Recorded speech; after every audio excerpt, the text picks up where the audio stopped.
Hi students, what is irrational numbers. Irrational numbers क्या होता है, यह जानने के लिए आपको सबसे पहले पता होना चाहिए कि रेशनल नंबर्स क्या होता है। दूसरा, terminating and non terminating decimals क्या होता है। अगर आपको नहीं पता, ऊपर सजेस्ट कर रहा होगा, उस पर क्लिक करके देख सकते हैं। क्योंकि ये दोनों आपको नहीं पता रहेगा तो आपको इरेशनल नंबर्स कुछ भी नहीं समझ में आने वाला। इरेशनल नंबर ऐसा नंबर जिसको ना ही टर्मिनेटिंग डेसिमल के फॉर्म में एक्सप्रेस किया जा सकता है, ओके, और ना ही रिपीटिंग डेसिमल के फॉर्म में एक्सप्रेस किया जा सकता है। ऐसा नंबर जिसको ना ही टर्मिनेटिंग डेसिमल के फॉर्म में एक्सप्रेस किया जा सकता है, ना ही रिपीटिंग डेसिमल के फॉर्म में एक्सप्रेस किया जा सकता है, उसको हम कहते हैं इरेशनल नंबर्स। अभी भी आपको नहीं समझ में आ रहा होगा तो अभी कुछ एग्जांपल मैं बताऊंगा तो हो सकता है आपको समझ में आए। एग्जांपल जैसे देखते हैं, एग्जांपल से पूरा क्लियर हो जाएगा अच्छे से। जैसे कोई एग्जांपल 0.0100100001 यानी इसमें ऐसा डेसिमल के बाद ऐसा कोई भी नंबर नहीं है जो कि रिपीट कर रहा है। ये इसी ऑर्डर में बढ़ते जाएगा, इसी क्रम में ये बढ़ता चला जाएगा। ऐसा कोई भी नंबर नहीं है जो कि रिपीट कर रहा हो, ना ही ये टर्मिनेट हो रहा है, ना ही ये एंड हो रहा है, ओके। ठीक इसी तरह का एग्जांपल, जैसे दूसरा एग्जांपल देखते हैं 1.23233323332332 एंड सो ऑन। ठीक है, अब तो आपको समझ में आ ही गया होगा। तो इरेशनल नंबर हम किसको कह सकते हैं? ऐसा नंबर जिसको ना ही टर्मिनेटिंग डेसिमल के फॉर्म में एक्सप्रेस किया जा सकता हो, ना ही रिपीटिंग डेसिमल के फॉर्म में एक्सप्रेस किया जा सकता हो, उसे इरेशनल नंबर्स कहते हैं। तो इस हिसाब से इसका डेफिनेशन क्या हो जाएगा? A number which can neither be expressed as terminating decimal nor as a repeating decimal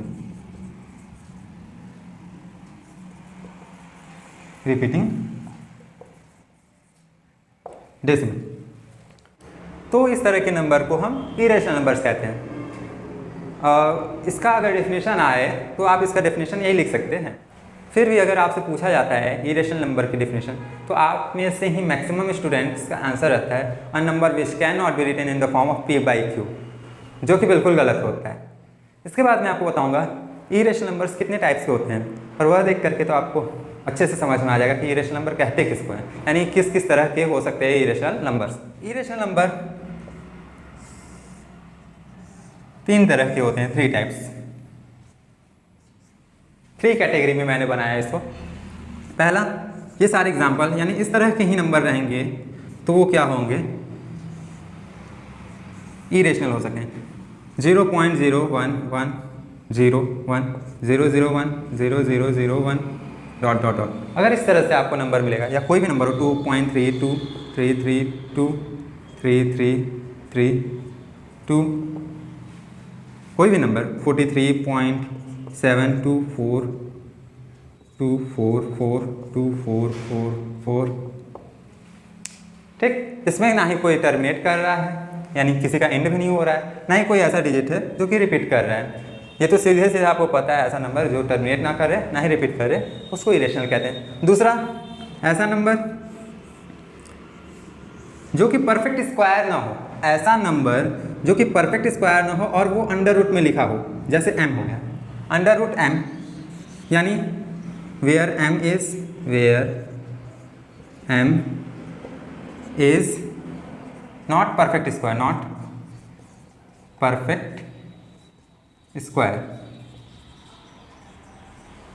okay. Under root m यानी अंडर रूट 2 जो है परफेक्ट स्क्वायर नहीं है, अंडर रूट 2 इरेशनल हो जाएगा। अंडर रूट 3 भी परफेक्ट स्क्वायर नहीं है, ये भी क्या हो जाएगा? इरेशनल हो जाएगा। अंडर रूट 4 भी होगा? नहीं, अंडर रूट 4 नहीं होगा, क्यों? 4 is a perfect square, okay. तो हम क्या करेंगे? अंडर रूट 4 को नहीं लेंगे क्योंकि वो रेशनल नंबर हो जाएगा। अगर अंडर रूट 4 को सॉल्व करेंगे तो 2 आ जाएगा और 2 इज अ रेशनल नंबर। अभी आप कहेंगे कि सर अभी कह रहे थे ऐसा नंबर जो कि टर्मिनेट करे और रिपीट करे, जो कि ना ही टर्मिनेट करे ना ही रिपीट करे, उसे इरेशनल कहते हैं। अब आप कहेंगे इस तरह का नंबर कहाँ से आ गया, ये तो ना ही टर्मिनेट, ऐसा तो इसमें कहीं दिख ही नहीं रहा टर्मिनेटिंग और नॉन रिपीटिंग वाला केस, फिर भी इसको ले लिया एग्जाम्पल में। जी बिल्कुल, अगर आप √2 और √3 अगर इसका स्क्वायर फाइंड करेंगे, स्क्वायर रूट यानी डेसिमल में ऐसे फाइंड करेंगे, तो वो नहीं, अगर डेसिमल में उसका आंसर आएगा, जीरो लगाते जाएंगे अगर आपको स्क्वायर रूट वाला प्रोसेस पता होगा, करते जाएंगे 3 places of decimal, 4 places of decimal, ऐसे फाइंड करते जाएंगे, लेकिन वो ऐसा नंबर आपको मिलेगा ही नहीं जो कि टर्मिनेट हो या रिपीट हो। इसलिए इस तरह के नंबर भी क्या हो जाते हैं, इरेशनल नंबर्स हो जाते हैं। This is very important. और दूसरा, ऐसा भी नंबर क्यूब रूट वाले जो कि परफेक्ट क्यूब ना हो, यानी क्यूब रूट m, यानी ये हो गया √m, ये क्यूब रूट m, जहाँ √m का मतलब होता है यहाँ स्क्वायर रूट ही होता है। जब किसी भी नंबर्स के आगे, मतलब रूट के आगे कुछ नहीं होता, वो स्क्वायर रूट ही होता है। यहाँ पे जब 3 लिखा हुआ है तो ये क्यूब रूट है। तो क्यूब रूट जो परफेक्ट क्यूब ना हो, यानी कि where m is not a perfect cube,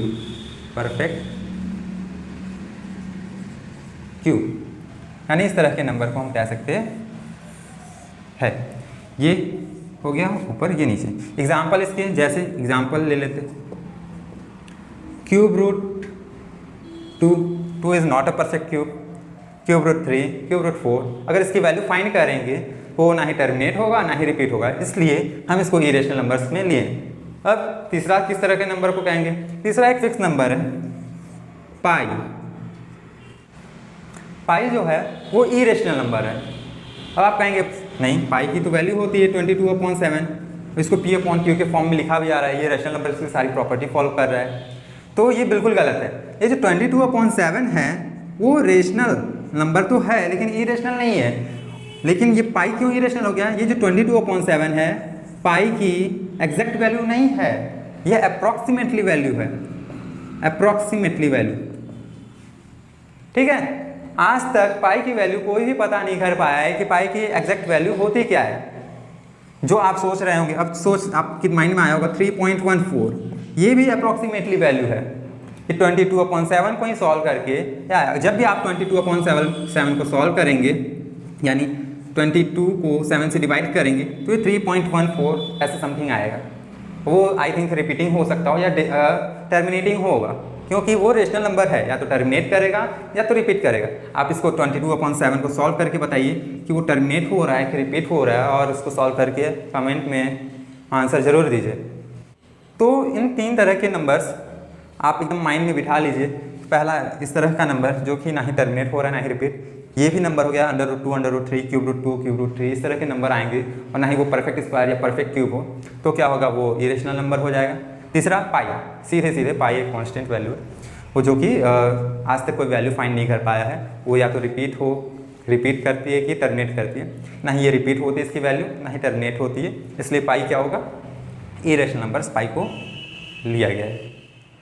अब हम लोग पढ़ेंगे इरेशनल नंबर्स की प्रॉपर्टीज़, इरेशनल नंबर्स की प्रॉपर्टीज़। इसे पढ़ना भी बहुत ज़रूरी है क्योंकि इससे रिलेटेड क्वेश्चंस आते हैं, आपके अगले एक्सरसाइज में हैं। बहुत ही सिंपली मैं आपको समझाऊंगा।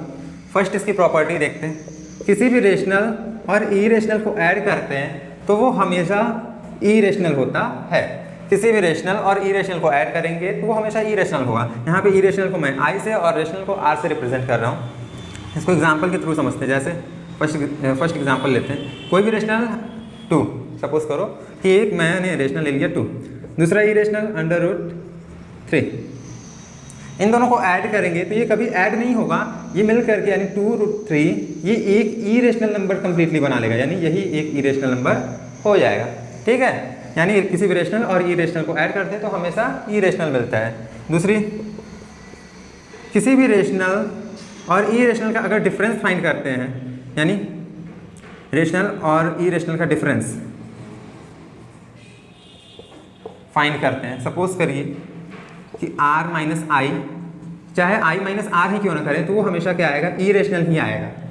R माइनस आई करिए चाहे I माइनस आर, वो हमेशा इरेशनल ही आएगा। ठीक है, तो जैसे एग्जांपल लेकर के देखते हैं, इसका भी एग्जांपल लेते हैं। √3, एक इरेशनल ले लिया √3 माइनस दूसरा √2, यानी ये मिल करके √3 माइनस √2 ये एक इरेशनल बन गया। या तो इसको उल्टा करके भी देखते, 2 माइनस √3 एक रेशनल ले लिया, एक इरेशनल ले लिया, तो भी ये क्या करेगा, 2 माइनस √3 ये एक इरेशनल बनाएगा, यानी ये यहाँ से इसका हो गया और ये दोनों हो गया। इसका एग्जाम्पल ये है, इसका एग्जाम्पल ये, ठीक। यानी किसी भी रेशनल और इरेशनल का डिफरेंस फाइंड करते हैं तो वो हमेशा इरेशनल ही आता है। इसकी थर्ड प्रॉपर्टी देखते हैं, किसी भी रेशनल और इरेशनल का मल्टीप्लाई यानी प्रोडक्ट हमेशा इरेशनल ही होता है। किसी भी रेशनल और इरेशनल का प्रोडक्ट हमेशा इरेशनल होता है। जैसे एक एग्जाम्पल के थ्रू इसको समझेंगे। कोई भी रेशनल 4 ले लेता हूँ इनटू कोई भी इरेशनल √7, इन दोनों का अगर मल्टीप्लाई करेंगे तो ये क्या हो जाएगा, 4√7। ये सॉल्व नहीं होगा इसके बाद, और ये क्या हो गया, एक इरेशनल यही वाला बन गया, ठीक है। ये एक इरेशनल हो गया। लास्ट इसकी प्रॉपर्टी देखते हैं, किसी भी रेशनल और इरेशनल को अगर आपस में डिवाइड करते हैं, किसी भी रेशनल और इरेशनल को अगर डिवाइड करते हैं तो वो हमेशा इरेशनल ही आता है, ठीक। कोई भी रेशनल एग्जाम्पल के थ्रू इसको समझते हैं, कोई भी रेशनल 2 हो गया और कोई दूसरा इरेशनल √5, 2 डिवाइडेड बाई √5। जब इसको सॉल्व करेंगे तो 2/√5 ऐसा ही आएगा, जो कि ये इरेशनल होगा। ये भी क्या है, एक कम्प्लीटली इरेशनल बन जाएगा। दूसरा एग्जाम्पल, या तो इरेशनल और रेशनल, इसको ऐसे करके देखते डिवाइड, तो भी इरेशनल ही आएगा। जैसे एग्जाम्पल, कोई इरेशनल √6 ले लेता हूँ डिवाइडेड बाई कोई रेशनल 3, यानी √6 डिवाइडेड बाई 3, ये एक मिल करके इरेशनल बन गया। यानी ये कम्प्लीटली पूरा का पूरा ये नंबर ही इरेशनल हो गया। क्यों? क्योंकि इसके बाद ये सारे नंबर सॉल्व नहीं हो सकते हैं, इसलिए ये सारा इरेशनल हो गया। ये रही 4 प्रॉपर्टी। चारों प्रॉपर्टी आप चाहे तो शॉर्ट में लिख सकते हैं। चारों प्रॉपर्टी कौन सी थी? फर्स्ट, रेशनल और इरेशनल का सम फाइंड करने पर इरेशनल ही आता था ऑलवेज। दूसरा, रेशनल और रेशनल माइनस इरेशनल करो, चाहे इरेशनल और इरेशनल माइनस रेशनल करो, वो हमेशा इरेशनल ही आएगा। थर्ड, रेशनल और इरेशनल का प्रोडक्ट फाइंड करो, वो हमेशा इरेशनल ही आएगा। Fourth, rational divided by irrational करो, चाहे इरेशनल डिवाइडेड बाई रेशनल करो, वो हमेशा इरेशनल ही आएगा। ये 4 प्रॉपर्टी। इसके बाद कुछ और 4 प्रॉपर्टी वो सिर्फ इरेशनल और इरेशनल के ऊपर रहेगा। अभी मैं इसको लिख लीजिए चाहे तो। आपने अभी जो देखा वो फर्स्ट पार्ट था। सेकंड देखते हैं। सेकंड पार्ट ये लास्ट है। सेकंड का फर्स्ट प्रॉपर्टी हम लोग इरेशनल और इरेशनल के ऊपर अब देखेंगे। इरेशनल और इरेशनल का सम जरूरी नहीं कि इरेशनल ही हो, वो रेशनल भी हो सकता है। जैसा इससे पहले वाले में क्या था, रेशनल और इरेशनल को सम करते थे तो इरेशनल ही आता था। लेकिन जब इरेशनल और इरेशनल को सम करेंगे तो जरूरी नहीं कि इरेशनल है, वो रेशनल भी हो सकता है। एग्जाम्पल, कोई इरेशनल √3, दूसरा इरेशनल √2, इन दोनों को सॉल्व करते हैं तो क्या होगा, ये सॉल्व नहीं हो सकता। ये क्या मिल करके बना लिया, एक इरेशनल नंबर, ठीक। यानी इस तरह का नंबर जब भी आएगा, कोई भी इरेशनल और इरेशनल, तो मिल करके ये एक इरेशनल बन गया। ये पूरा का पूरा इरेशनल नंबर है। दूसरा एग्जाम्पल जिससे कि रेशनल आए, जैसे √3 और दूसरा रेशनल नंबर 2 माइनस √3। इससे पहले वाले प्रॉपर्टी में पढ़ा था कि रेशनल और इरेशनल का डिफरेंस हमेशा इरेशनल होता है। यानी पूरा ये मिल करके क्या हो गया, ये पूरा इरेशनल हो गया और ये भी इरेशनल है।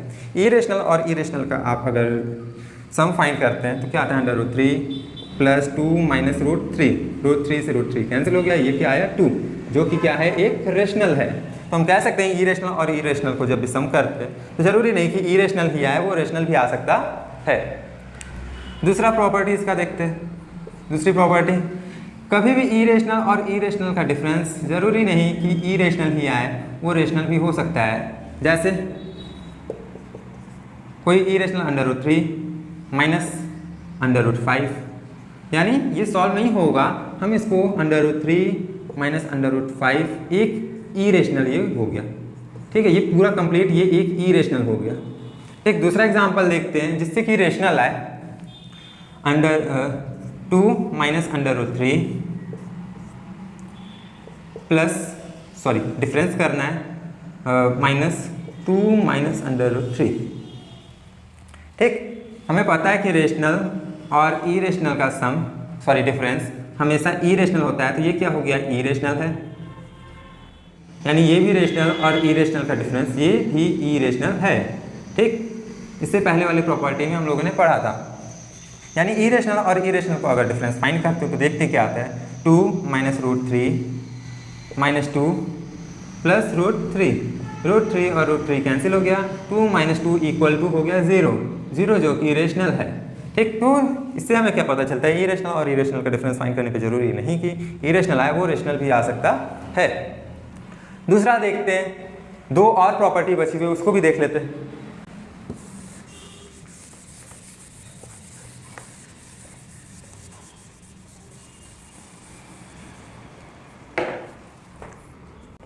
इसकी थर्ड प्रॉपर्टी, किसी भी दो इरेशनल को अगर मल्टीप्लाई करते हैं यानी उनका प्रोडक्ट फाइंड करते हैं तो ज़रूरी नहीं कि वो इरेशनल हो, वो रेशनल भी हो सकता है।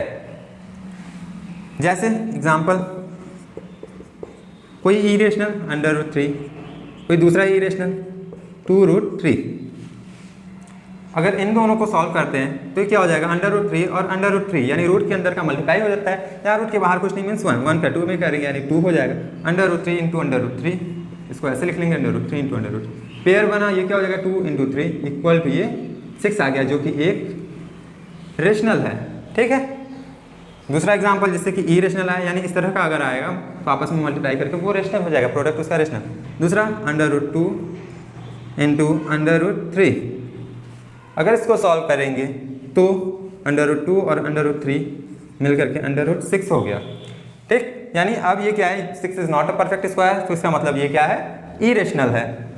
तो √6 इज इरेशनल। तो इरेशनल और इरेशनल का जब मल्टीप्लाई करेंगे यानी प्रोडक्ट फाइंड करेंगे तो जरूरी नहीं कि वो इरेशनल आए, वो रेशनल भी हो सकता है, इरेशनल, दोनों कुछ भी हो सकता है। फोर्थ प्रॉपर्टी, जब भी इरेशनल और इरेशनल को आपस में डिवाइड करते हैं तो ज़रूरी नहीं कि वो इरेशनल आए, वो रेशनल भी हो सकता है। एग्जाम्पल, कोई इरेशनल जैसे √3, दूसरा इरेशनल √5, इसको डिवाइड करेंगे √3 अपॉन √5, तो ये क्या हो जाएगा, एक मिलकर के पूरा इरेशनल हो जाएगा। ठीक है, दूसरा एग्जाम्पल लेते हैं जिससे कि रेशनल आए, √3 डिवाइडेड बाई 2√3। ठीक, ये रेशनल, ये क्या है, ये एक इरेशनल है और ये भी एक इरेशनल है, मिलकर के इरेशनल और इरेशनल को डिवाइड करेंगे, √3 डिवाइडेड बाई 2√3, √3 और √3 कैंसिल हो जाएगा, ये क्या होगा 1/2, ये जो है कि रेशनल है। ठीक है, इससे क्या पता चलता है कि इरेशनल और इरेशनल को आपस में डिवाइड करते हैं या क्वेश्चन फाइंड करते हैं तो ज़रूरी नहीं कि वो इरेशनल आए, वो रेशनल भी आ सकता है। इसको आप चाहे तो शॉर्ट में लिख सकते हैं सारा प्रॉपर्टी। एक मैंने इसका टेबल बहुत अच्छा तैयार किया है, शॉर्ट में लिख सकते हैं कैसे, रेशनल और इरेशनल को जब भी ऐड करेंगे तो वो इरेशनल आएगा, रेशनल और इरेशनल ये करिए और इरेशनल रेशनल ये करिए, वो हमेशा इरेशनल ही होगा। First property, second property, third property, rational और इरेशनल का अगर प्रोडक्ट फाइंड करेंगे वो हमेशा इरेशनल होगा। फोर्थ प्रॉपर्टी, रेशनल और इरेशनल को डिवाइड चाहे ऐसे करेंगे तो भी वो इरेशनल ही होगा। ये एक फर्स्ट पार्ट हो गया प्रॉपर्टी का। सेकेंड पार्ट, इरेशनल और इरेशनल को अगर सम करते हैं तो ज़रूरी नहीं कि इरेशनल आए, वो रेशनल भी हो सकता है। सेकेंड वाला, इरेशनल और इरेशनल का डिफरेंस फाइंड करेंगे तो ज़रूरी नहीं कि वो इरेशनल हो, रेशनल भी हो सकता है। थर्ड वाला, इरेशनल और इरेशनल का अगर मल्टीप्लाई ज़रूरी नहीं कि इरेशनल हो, वो रेशनल भी हो सकता है। फोर्थ, इरेशनल और इरेशनल को डिवाइड करेंगे तो ज़रूरी नहीं कि वो इरेशनल हो, वो रेशनल भी हो सकता है। ये इतनी प्रॉपर्टी, इसको चाहे तो आप अपने सुविधा के लिए लिख सकते हैं। मिलते हैं अगले वीडियो में।